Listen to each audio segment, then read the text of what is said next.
audio jungle.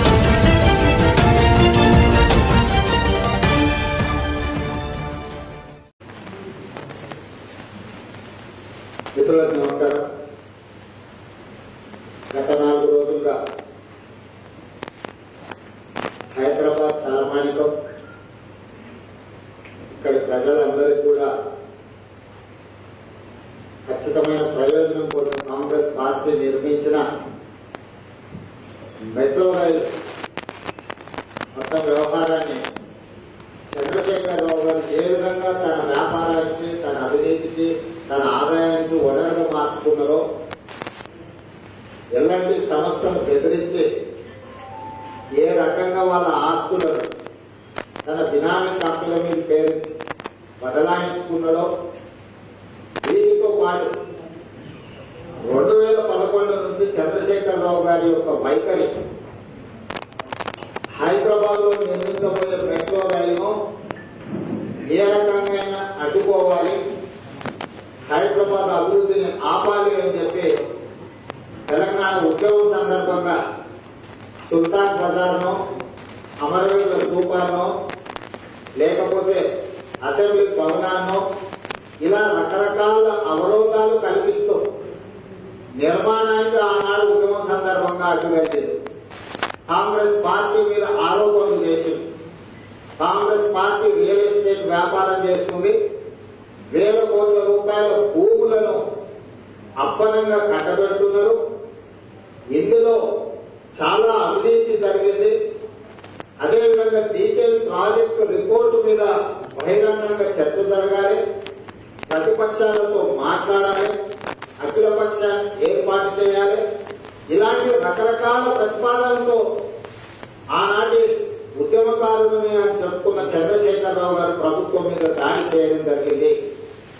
June 2, 2014 నాడు తెలంగాణ రాష్ట్రం ఏర్పడిన తర్వాత ముఖ్యమంత్రి అయిన చంద్రశేఖరరావు గారు ఎలాంటి సంస్థతో ఒక సమావేశాన్ని ఏర్పాటు చేసి హైదరాబాద్ లో సుల్తాన్ బజార్ లో గాని, అమరవీరుల స్తూపం దగ్గర గాని, ఓల్డ్ సిటీలో గాని వివిధ మార్గాలలో ఇప్పుడు నిర్మిస్తున్న రైలు నిర్మాణాన్ని ఆపండి, ప్రత్యామ్నాయంగా మెట్రో రైలు నిర్మించాలి, వీలైనంత మేరకు పురాతన కట్టడాలు ఉన్న దగ్గర అవి మా తెలంగాణ యొక్క సంపద, వాటిని కూలగొట్టడానికి లేదు, అండర్ గ్రౌండ్ లో మెట్రో రైలు నిర్మించాలని చెప్పి ముఖ్యమంత్రి అయిన తర్వాత కూడా వాళ్లతో సమావేశాన్ని ఏర్పాటు చేసి శాసనసభలో కూడా ముఖ్యమంత్రి గారు ఇదే అంశాలను ప్రస్తావించడం జరిగింది.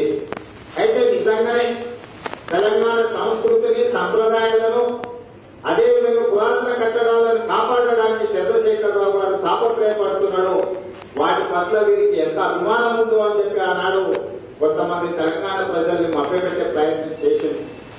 కానీ 14 నుంచి 16 వచ్చే లోపల చంద్రశేఖరరావు గారు వైఖరిలో విరుద్ధమైన గతంలో మొదలుపెట్టినప్పటి నుంచి మెట్రో రైలు మీద చేసిన వాదనను పక్కన పెట్టి 2016 జనవరి, ఫిబ్రవరి ఆ సందర్భం నుంచి వైఖరిలో మార్పు వచ్చింది. ఈ మార్పుకు హైదరాబాద్ అభివృద్ధి కోసమేమో ఆలస్యం అవ్వడం వల్ల ప్రజల మీద ఆర్థిక భారం పెరుగుతుంది, నిర్మాణ వ్యయం పెరుగుతుందని చెప్పి చంద్రశేఖరరావు గారి వైఖరి ఏదైనా మార్పు వచ్చిందేమో మేము అనుకున్నాం. కానీ నిన్నమన్న అవసరం లేకపోయినా గచ్చిబౌలి నుండి శంషాబాద్ విమానాశ్రయానికి మెట్రో రైలు నిర్మాణానికి ఎలాంటి ముందుకు రాకపోయినా రాష్ట్ర ప్రభుత్వం యొక్క సంస్థని ఏర్పాటు చేసి శంషాబాద్ ఎయిర్పోర్ట్ నిర్మాణం ముసుగులో రామేశ్వరరావు గారి ఆస్తులను పెంచడానికి ఏదైతే ప్రయత్నం చేస్తుందో దాని మీద కొంత పరిశీలన జరపగా ఆసక్తికరమైన విషయాలు బయటకు వచ్చినాయి.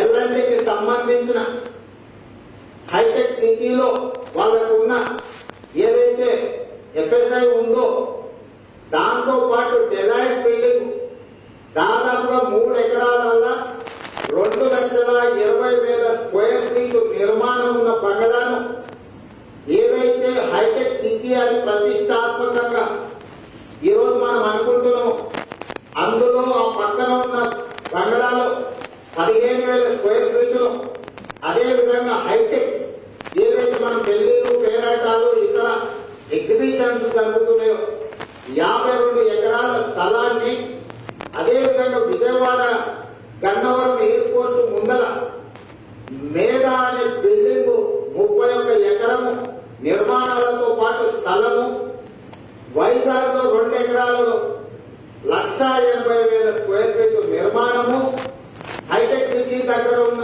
పార్కింగ్ ఇతర వసతులు, సంవత్సరానికి 1,80,00,000 రూపాయల ఆదాయం వస్తున్న అన్ని ఆస్తుల వివరాలు మీకు ఇచ్చినాం. ఇందులో ఉన్నాయి. ఒక్కొక్క ఆస్తి ఎంత ఉంది, ఎక్కడ ఉంది, ఈ ఆస్తులను అన్నింటిని కూడా ఎలాంటి సంస్థ కేసీఆర్ గారి యొక్క బినామీ సంస్థకు 215 కోట్ల రూపాయలకు బదిలీ చేసింది. ఇక్కడ ప్రధానంగా మేము చేస్తున్న ఆరోపణ, ఎల్ఎన్టీ లిమిటెడ్ అనే కంపెనీ పబ్లిక్ లిమిటెడ్ కంపెనీ. ఇందులో ఏది అమ్మాలన్నా పబ్లిక్ టెండర్ పిలవాలి. ఎల్ఎన్టీ సంస్థకి యజమాని ఉండడు. ప్రజల పెట్టుబడి పబ్లిక్ షేర్ తోని కంపెనీకి సీఈఓలు ఎండీలు ఉంటారు. వాళ్ళు నిర్వహణలో నియమ నిబంధనలు అన్నింటినీ కూడా పాటించుకుంటూ వ్యాపారాన్ని ముందుకు కొనసాగించాలి. ఏదైనా ఆస్తిపాస్తులు అమ్మాలన్నా, ఏదైనా టెండర్ వేయాలన్నా, ఏదైనా నిర్మాణంలో భాగస్వామ్యం చేపట్టాలన్నా దానికి కొన్ని నియమ నిబంధనలు ఉన్నాయి. ఎక్కడైనా ఎలాంటి సంస్థ ఏదైనా నిర్మాణం చేపట్టిన తర్వాత మిగిలిపోయిన స్క్రాప్ అమ్మాలన్నా కూడా పేపర్లో నోటిఫికేషన్ ఇచ్చి దాన్ని అమ్మకానికి చేపట్టాలి. కానీ ఇప్పుడు నేను చెప్పిన మొత్తం ఆస్తుల విలువ బహిరంగ మార్కెట్లో 1,200 కోట్ల రూపాయలు ఉంటే ఈ అన్ని ఆస్తులను ఏ టెండర్ విలువకుండా 215 కోట్ల రూపాయలకు ఇక్కడ తెలంగాణలో ప్రాతినిధ్యం వహిస్తున్న ఒక దానయ్య లాంటి కంపెనీకి బదిలీ జరిగింది. ఇవాళ నేను సూటిగా రాష్ట్ర ప్రభుత్వాన్ని అడుగుతున్నా, ఎలాంటి సంస్థ అనుబంధ సంస్థ అయినా ఎలాంటి ఇన్ఫోసిటీ లిమిటెడ్ అని ఎలాంటి ప్రముఖ సంస్థకు ఇది అనుబంధ సంస్థ. ఈ సంస్థకు AAA రేటింగ్ ఉన్నది. AAA రేటింగ్ ఉన్న కంపెనీలు దేశంలోనే లేవు. ఎలాంటితో పోటీ పడే కంపెనీ, ఇంత ప్రతిష్టాత్మకమైన కంపెనీ నిర్వహిస్తున్నది కాబట్టి హైటెక్స్ లో ఉండే 52 ఎకరాల భూమిని 66 సంవత్సరాలకు లీజ్ ఇవ్వడం జరిగింది.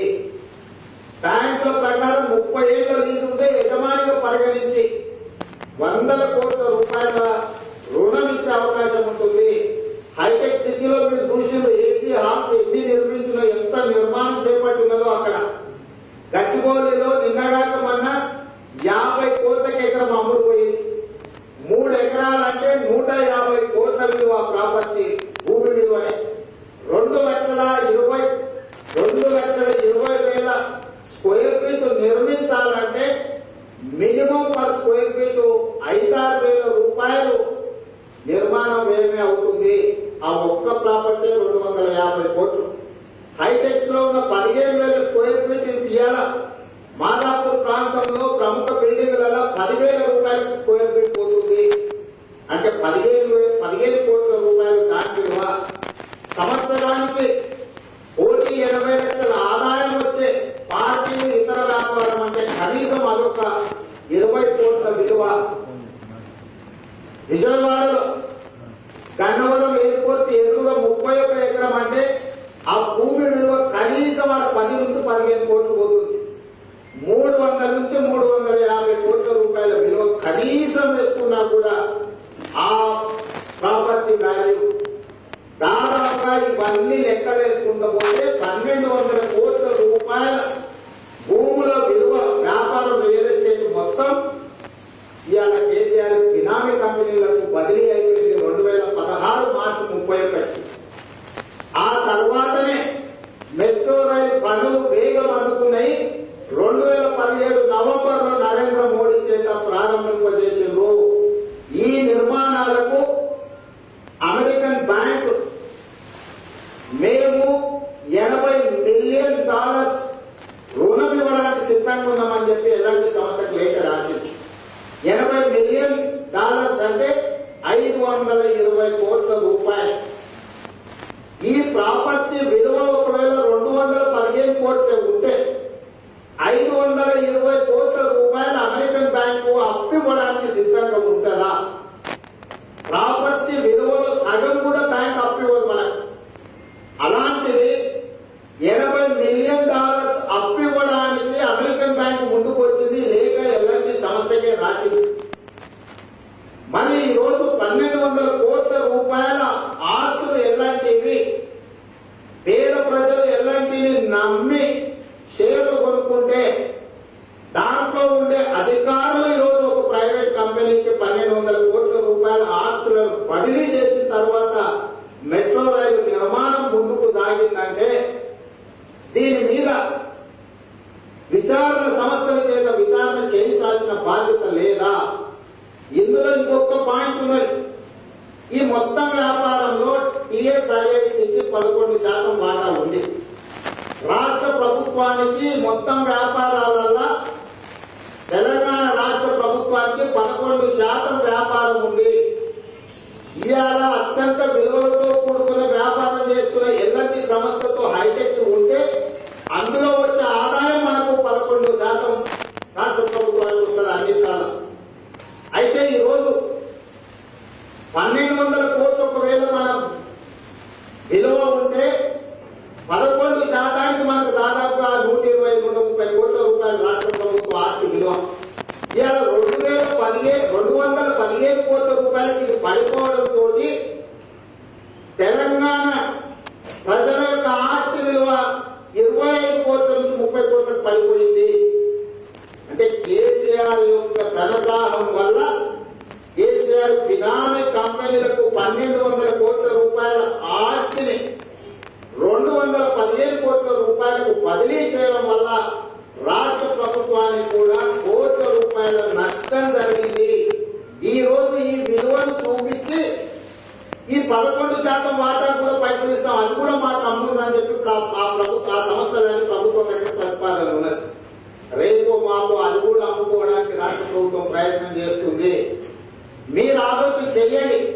హైటెక్ సిటీ కాడ 3 ఎకరాల భూమి విలువ ఎంత ఉంటుందో మీరు ఆలోచన చేయండి. హైటెక్స్ లో 52 ఎకరాల భూమి 66 సంవత్సరాలు సుదీర్ఘ కాలం లీజ్ అగ్రిమెంట్ ఉండి 1000 స్క్వేర్ ఫీట్ ఏసీ షెడ్స్ పెద్ద పెద్ద భవనాలు నిర్మించిన ఆస్తి. విజయవాడలో 30 ఎకరాలు, విశాఖపట్నంలో 2 ఎకరాలు. ఇలా ఇంత పెద్ద ఆస్తులను ఒక సంస్థకు బదిలీ అవుతుంటే రాష్ట్ర ప్రభుత్వము ఒప్పుకోవాలి. రాష్ట్ర ప్రభుత్వం ఒప్పుకోకుండా ఎలాంటి సంస్థ బదిలీ చేయడానికి లేదు. ఎందుకంటే భూ యజమాని రాష్ట్ర ప్రభుత్వం. 52 ఎకరాల భూమికి యజమాని 100% రాష్ట్ర ప్రభుత్వం. 66 సంవత్సరాల సుదీర్ఘ లీజ్ మాత్రమే వాళ్ళకి ఇచ్చింది. నీ ఆస్తిని AAA రేటింగ్ ఉన్న ఎల్ఎన్టీ సంస్థకు నువ్విస్తే ఎల్ఎన్టీ సంస్థ దానయ్యకు తన లీజ్ హక్కులను ట్రాన్స్ఫర్ చేస్తే రాష్ట్ర ప్రభుత్వానికి నష్టం కాదా?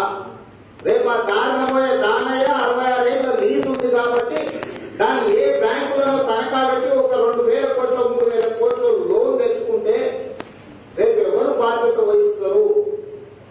కాబట్టి మేము స్పష్టంగా కల్వకుంట్ల చంద్రశేఖరరావు గారి వారి కుటుంబం మీద నిర్దిష్టమైన ఆరోపణ చేస్తున్న నేను మెట్రో రైలు అడ్డుకొని తన ధనదాహాన్ని తీర్చుకోవడమే కాకుండా ఎలాంటి సంస్థ యొక్క ఆస్తులను తమ పేర్ల మీద రాయించుకోవడం జరిగింది, తమ వాళ్ళ పేర్ల మీద. రెండవది, ఫలక్నామా నుంచి శంషాబాద్ ఎయిర్పోర్ట్ కు 9 కిలోమీటర్లలోనే మెట్రో రైలు చేరుకునే అవకాశం ఉంటే దాన్ని కాదని రామేశ్వరరావు గారి వెంచర్ ఏదైతే రాయదుర్గం ఉందో అక్కడ మొదలయ్యి శంషాబాద్ లో 5000 ఎకరాల రామేశ్వరరావు రియల్ ఎస్టేట్ వెంచర్ వరకు 31 కిలోమీటర్లు దాదాపుగా 10,000 కోట్ల రూపాయల ప్రభుత్వ ధనంతో ఎలాంటి సంస్థ నిర్మాణానికి ముందుకు రాకపోయినా రాష్ట్ర ప్రభుత్వమే మెట్రో రైలు నిర్మిస్తామని చెప్పి రోజు ముందుకు వచ్చి జీవోలు ఇచ్చింది. ఈ జీవోలేగా దానికి మూలధనం పెట్టుబడి కోసం హెచ్ఎండిఏ ఇవాళ అత్యంత విలువైన ఆస్తులను 400 కోట్ల రూపాయల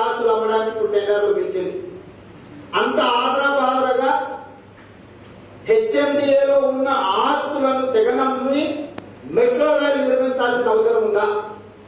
ఒక్కసారి ఆలోచన చేయండి. సామాన్య ప్రజలకు మెట్టడానికి కేసీఆర్ పని త్యజిస్తే ప్రశ్నించవలసిన బాధ్యత ఎవరి మీద లేదా? తెలంగాణ సమాజానికి బాధ్యత లేదా అని నేను అడుగుతున్నాను. కాబట్టి ఈరోజు నేను మొదటి రోజే చెప్పిన పత్రికలలో రాయడు ప్రభుత్వం స్పందించదు అని. ఇంత పక్కా సమాచారంతో ఆరోపణ చేస్తున్నప్పుడు ఈ ఆరోపణల మీద స్పందించాల్సిన బాధ్యత రాష్ట్ర ప్రభుత్వానికి మంత్రులకు లేదా? ఎందుకంటే నేను పుట్టిన దొంగలాగా దాచుకున్న రాష్ట్ర ప్రభుత్వం ఈరోజు మాట్లాడితే దోపిడీ బయటపడుతుంది, చర్చ చేయాల్సి వస్తుంది. చర్చ జరిగితే పత్రికల ప్రసార సాధనాలు ఇరువైపుల వాదనలు ప్రముఖంగా ప్రచురించాల్సిన అవకాశం ఉంటుంది. కాబట్టి అసలు చర్చకే తెరలేకుండా రేవంత్ రెడ్డి అనుకోండి అసలు మాట్లాడిందన్న సంగతి మాకు తెలియదు అన్నట్టుగా నిద్రపోయినట్టుగా నటిస్తుంది ప్రభుత్వం. మేల్కునోని లేపొద్దు, నిద్రపోయినోని లేపొద్దు. నిద్రపోయినట్టు నటించడం ఎవరు లేపలేదు. ఈ రోజు ఇన్ని ఆరోపణలు చేస్తుంటే దున్నపోతు మీద వాన పట్టే కనీసం తోకైనా ఆడిస్తుంది. ఈ రాష్ట్ర ప్రభుత్వం అంతకంటే అధ్వానంగా తయారైంది, ఆ తోక కూడా ఆడిస్తలేదు. ఎందుకంటే ధనదాహంతో ఒళ్ళు మందమెత్తింది రాష్ట్ర ప్రభుత్వానికి. కాబట్టి వీటన్నిటి మీద ప్రజాక్షేత్రంలో ప్రజలకు వివరిస్తాం. 1వ తారీఖు నుంచి బస్సు యాత్రలు పాత్రికేయ మిత్రులకు కూడా మా దగ్గర ఉన్న సమాచారాన్ని అంతా ఇచ్చినాం. మీరు లోతుగా విశ్లేషించండి, పరిశీలన చేయండి, విశ్లేషణాత్మకమైన ఆర్టికల్స్ రాయండి, ప్రజలకు చెప్పండి. ఇక ప్రజలే నిర్ణయం తీసుకోవాలి. 5 సంవత్సరాల కోసం చంద్రశేఖరరావు గారిని ముఖ్యమంత్రిని చేస్తే పేదలకు ఇల్లు కట్టాడనో, దళితులకు భూములు ఇస్తాడనో, నిరుద్యోగులకు ఉద్యోగాలు ఇస్తాడనో, అమరవీరుల కుటుంబాలను ఆదుకుంటాడనో, గిరిజనులకు రిజర్వేషన్ ఇస్తాడనో, మైనారిటీలకు రిజర్వేషన్లు పెంచుతాడనో, ఇలా రకరకాల ఆశలతోటి ప్రజలు వారిని 5 సంవత్సరాలు ముఖ్యమంత్రి ఎన్నుకున్నారు. కానీ ఆయన వచ్చిన మరుక్షణం నుంచి కుటుంబంలో ఉన్న వాళ్ళకి పదవులు అందరినీ పంచిపెట్టుకుంటూ, ఆస్తులను పెంచుకోసుకుంటూ, తనకు 2 భవనాలను నిర్మించుకుంటూ, ఫామ్ హౌస్లను పెట్టుకుంటూ, పత్రికలు టీవీల వ్యాపారాలు పెట్టుకుంటూ ఈ రకంగా పోతున్నాడు. ఇది ఏ మాత్రం కూడా తెలంగాణకు మంచిది కాదు. దీని పట్ల ప్రజల్ని అప్రమత్తంగా ఉండాల్సిందిగా కోరుకుంటున్నాను. పాత్రికేయ మిత్రులకు కూడా నేను అదే విజ్ఞప్తి చేస్తున్నాను.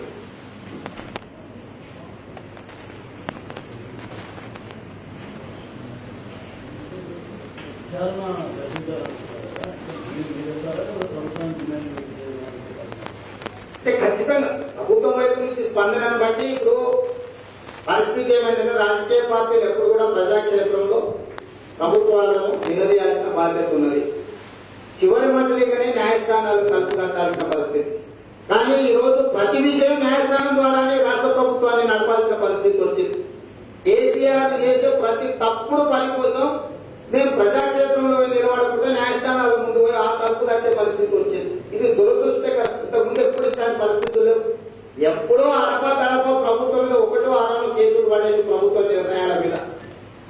కానీ ప్రభుత్వం వచ్చినాక 22-23 సార్లు ప్రభుత్వ కీలకమైన నిర్ణయాల మీద హైకోర్టు మొట్టికాయలేసి, సుప్రీంకోర్టు మొట్టికాయలేసిన ముఖ్యమంత్రి గారి వైఖరిలో మార్పు రాలేదు. అంటే ఈ రోజు వైఖరి ఎట్లుందో చూడండి. ప్రభుత్వ వైఖరి నచ్చక అడ్వకేట్ జనరల్ రాజీనామా చేసుకోవాల్సిన పరిస్థితి వచ్చింది. ప్రభుత్వం చెప్పే తప్పుడు వాదనలు చేయలేక ఇట్లాంటి పరిస్థితులను ముఖ్యమంత్రి గారు ఒత్తిడిని తట్టుకోలేక, కోర్టులను తప్పులో పట్టించలేక తెలంగాణ రాష్ట్ర అడ్వకేట్ జనరల్ రాజీనామా చేసిందంటే ఈ రాష్ట్ర ప్రభుత్వ వైఖరి, ముఖ్యంగా చంద్రశేఖరరావు గారి యొక్క విధానపరమైన నిర్ణయాలు ఏ రకంగా మీరందరూ కూడా ఒక్కసారి ఆలోచన చేయండి.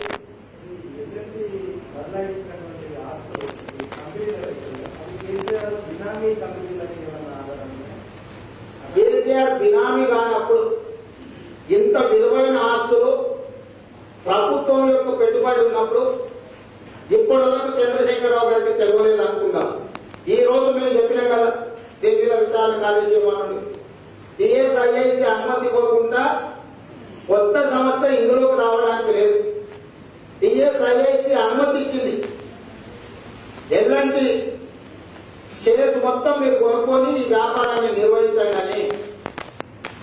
ఆ శాఖ శాఖకు మంత్రి కేటీఆర్ఏ. కేటీఆర్ మంత్రిగా ఉన్న సంస్థలో ఎలాంటి యొక్క ఆస్తులను 1200 కోట్ల విలువైన ఆస్తులను దారుణమయ్యే దానయ్య అనే కంపెనీ కొనుక్కున్నప్పుడు కేటీఆర్ కు తెలవదా వీటి విలువ? టీఎస్ఐఐసి దగ్గర సాంకేతిక నిపుణులు ఉంటారు భూముల యొక్క విలువ అంచనా వేయడానికి. టీఎస్ఐఐసిని డెలైట్ బిల్డింగ్ పక్కనే సంవత్సరం క్రితం ఆక్షన్ పెట్టి అమ్మితే 42,50,00,000 ఎకరం అమ్ముడుపోయింది. అదే వాళ్ళ బంధు మై హోమ్ రామేశ్వరరావు గారు ఆ పక్కన నిర్మిస్తున్న నిర్మాణంలో మై హోమ్ భుజాలో 10,000 రూపాయలకు స్క్వేర్ ఫీట్ వారే అమ్ముతున్నారు ఈ డెలైట్ బిల్డింగ్ పక్కన. అంటే హైటెక్ సిటీ నుంచి మొదలుపెట్టి ఆ ఏరియాలో ఎంత వ్యాపారం జరుగుతుందో అందరికీ తెలుసు.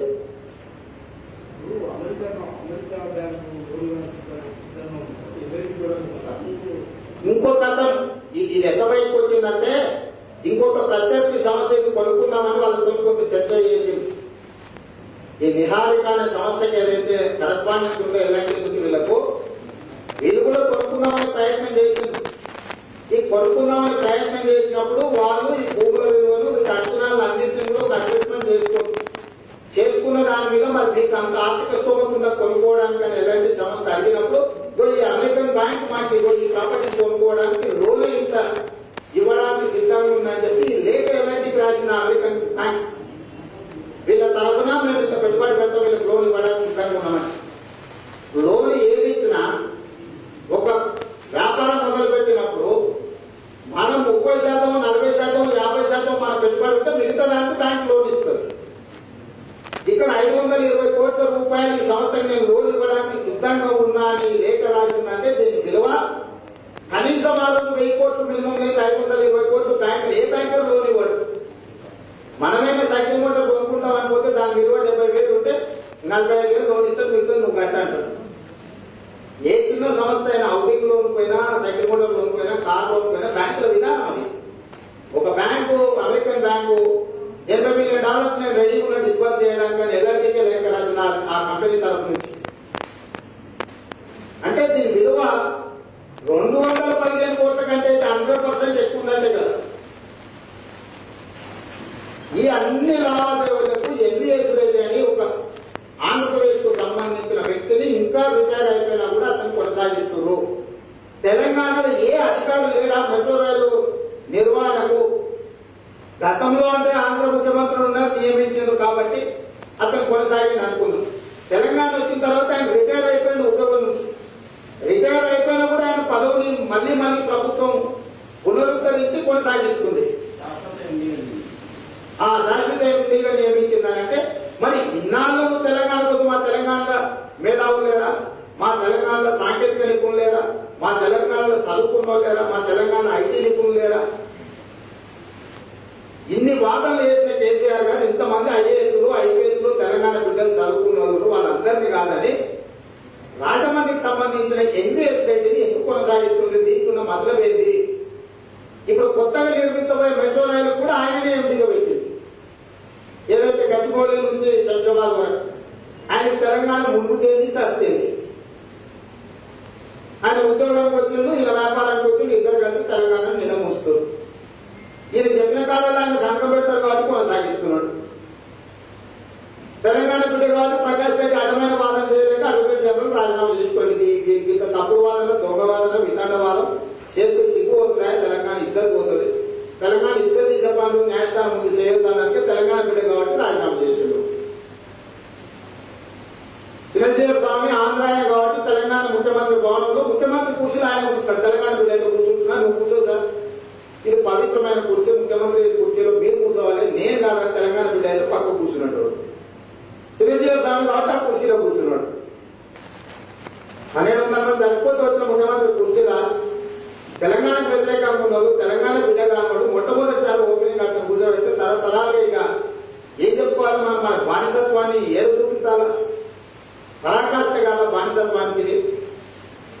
కేసీఆర్ బానిస అయితే పర్వాలేదు, కొర్రూరు దండాలు పెట్టుకోవచ్చు, మాకేం అభ్యంతరం లేదు. చిరంజీవి స్వామి గారికి వారికి బతుకుండొచ్చు, వాళ్ళ బంధువుల దగ్గర పెట్టుబడి పెట్టచ్చు, వాళ్ళకి ఏమన్నా ఉండదు. మనకు తెలంగాణ ప్రజలకు సంబంధం లేదు, వ్యక్తిగతమైన విశ్వాసం లేదు. ప్రతి వ్యక్తికి ఏదో ఒక విశ్వాసం ఉండొచ్చు, అది వ్యక్తిగతంగా మనం ఆచరించవచ్చు.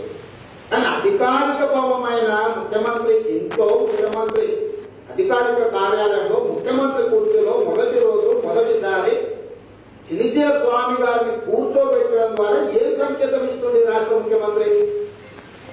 చచ్చిపోయిన ఆత్మను ఘోషించవా? చిలిచేర స్వామిని ఆ కుర్చీలో కూర్చోబెట్టడానికి మనం ఇంత త్యాగాలు చేసామని యాదగిరి గుట్ట ఎంతమంది పేరు నోటి నిండా ఉంచుకోవచ్చు. దాని పేరు ఉన్న పరంగా యాదాద్రి అని మాసం. దాని ఆర్కిటెక్ట్ ఆనంద్ సాయి, ఆయన గోదావరి జిల్లాలో. ఆయన మనం కట్టుకునే గుడికి మనం పనికి రాకపోతే, మనం పాలించుకునే ముఖ్యమంత్రి భవనానికి మనం పనికి రాకపోతే, ముఖ్యమంత్రి కుర్చీలో కూర్చొని మనం పనికి రాకపోతే, మన అభివృద్ధి కోసం నిర్మించుకునే మెట్రో రైలు కోసం మనం పనికి రాకపోతే, ఇక్కడ జరిగే పనులు టెండర్ల వాటర్ గ్రిడ్ కానీ ఇరిగేషన్ రీడిజైనింగ్ లో కానీ మనం ఎందుకు పనికి రాకపోతే, ఇక జీవితాంతం మా పాలమూరులో అంతా తట్ట పనికి, పార పనికి, బొంబాయికి, బొగ్గుబాయిలకు వలస పోవాల్సిందేనా? మేమైనా బాగుపడవద్దా? మేము నా కృషి ఎక్కువద్దా? మా పాలమూరు బిడ్డ ప్రవీణ్ కుమార్ అని ఐపీఎస్ ఆఫీసర్ ఉన్నాడు. కష్టపడి చదివి ఇక్కడ చదువుకొని ఇక్కడ పైకి వచ్చి ఇవాళ పిల్లల్ని చదివించి దళితుల పిల్లలు, గిరిజనుల పిల్లలు ఎవరెస్ట్ శిఖరం ఎక్కించారు.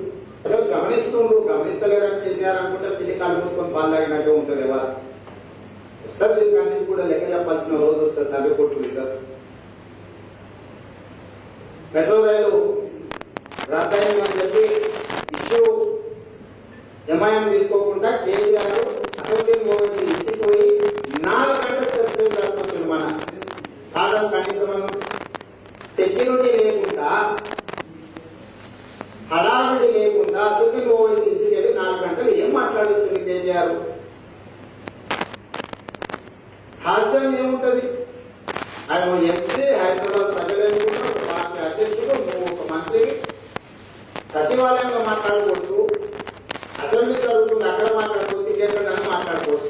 ఈ మెట్రో భాగంలో ఎప్పుడైతే బయట వచ్చిందో ఎంఐఎం వాళ్ళు మొదటి నుంచి పలకనామా నుంచి శంషాబాద్ మెట్రో వస్తుందని ఎంఐఎం ఎప్పటి నుంచో ఓల్డ్ సిటీలో మెట్రో వస్తే చేయాల్సిన ఎమ్మెల్యేలు కూడా అసెంబ్లీలో మాట్లాడేది మీకు అందరికీ తెలుసు. ఇవాళ శాశ్వతంగా వాళ్ళ నెత్తి మీద టోపీ వెళ్తున్నాడు కాబట్టి ఈ టోపీ పెట్టే సంగతి మనం బయట పెట్టుకుంటుకొని ఇంటికి పోయి ఏం మాట్లాడవచ్చున్నా కూడా కేసీఆర్ చెప్పాలి.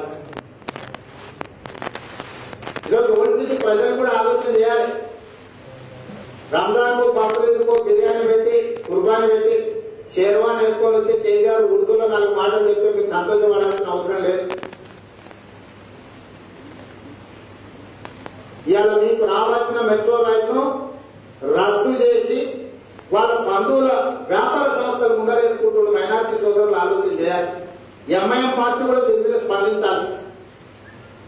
ఓల్డ్ సిటీలో రావాల్సిన గతంలో ప్రతిపాదన ఉన్న కాంగ్రెస్ పార్టీ నిర్మాణానికి ప్రతిపాదించిన మెట్రో రైలు తరలిపోతుంది.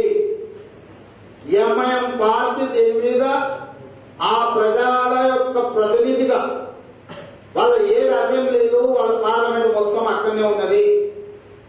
మొత్తం మీ ప్రజల యొక్క ఆకాంక్షను చెత్తబుట్టలో వాడేసి బంధువుల వ్యాపారం కోసం తరలిపోతున్న మెట్రో రైలు ఎంఐఎం పార్టీ దీని మీద స్పందించాలి.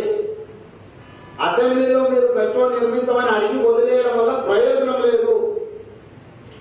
ఇవాళ మీ వాళ్ళే ఎక్కువ మంది, ఒక్కరు దుబాయ్, గల్ఫ్, కువైట్ పోతున్నాడు, ఒక రెక్కలు 10 మంది ఎయిర్పోర్ట్ పోయి సాగనంపే సాంప్రదాయం ఉంది.